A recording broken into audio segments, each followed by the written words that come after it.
Hey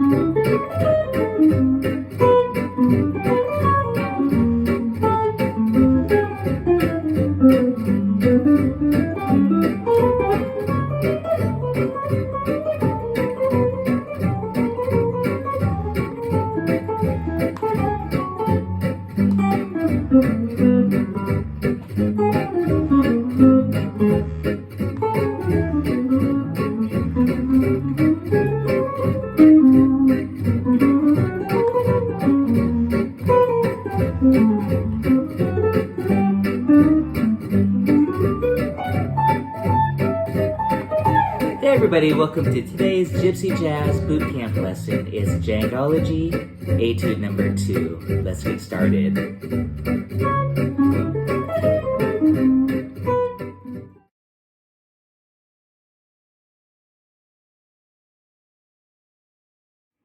Hey everybody, thanks for joining me. Today's lesson is Djangology, Etude number 2. We're going to go through it note for note, and I'm going to give you some soloing ideas, some techniques, and we're going to have a lot of fun. However, I do want to say, if you haven't already learned or looked at Djangology, Etude number 1, I do recommend that you do look at that as well. Also, learn the melody, learn the chords. I have the complete mega lesson on Patreon and some soloing ideas, so check it out. If you're not a member on Patreon, please consider joining. Okay, so let's get started with this etude here. The first chord is A/C sharp. Sometimes you'll just see C sharp minor 7, flat 5, which is just a substitute for A9. So it's just an A7 chord. So here I'm just playing an A major triad. Can't go wrong with that, right? And then I'm going up the triad here from the third. So it's an octave. So it's 1, I'm going to go to the A diminished or C diminished. They're the same thing if you're thinking it as a diminished 7. It's kind of one of my favorite tricks, just to think A major, then A diminished, and then G major, G diminished. That's actually what I'm thinking here. But you do have to be careful of your timing. 1, 2, and 3, and 4, and 1, and 2, and 3, 4, 1, 2, and 3, and 4, and 1, and 2, and 3.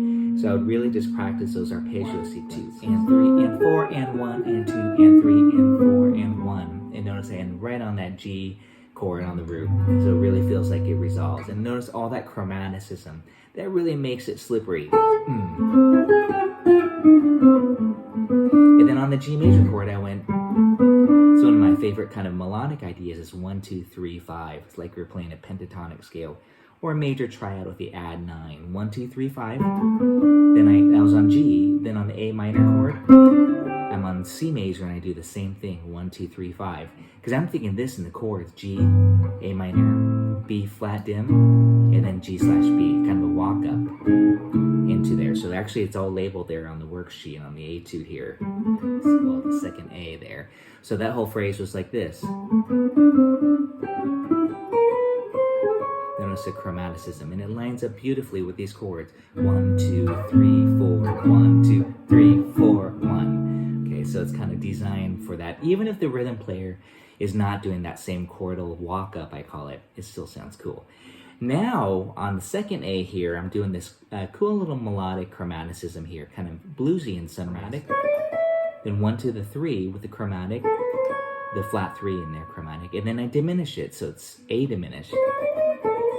And then I do the same thing on G. A lot of this is just sequencing these ideas. There's G, and then I diminish it.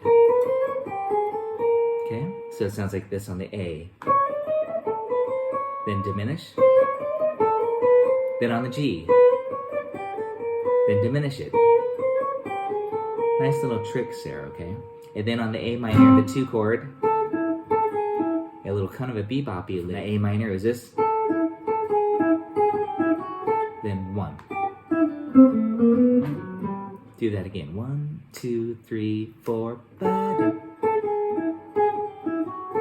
4, 1.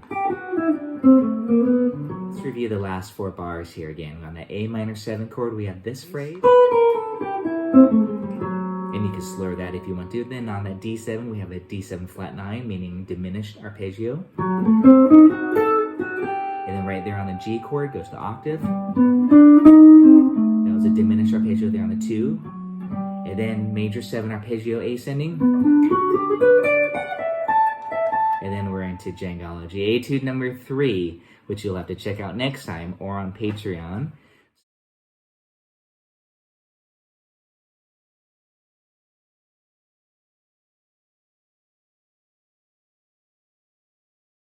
I hope you enjoyed today's lesson on Djangology Etude number 2. Definitely check out number 1 and definitely check out all of my other materials for Djangology on Patreon and of course Djangology Etude number 3. We'll see you all next time.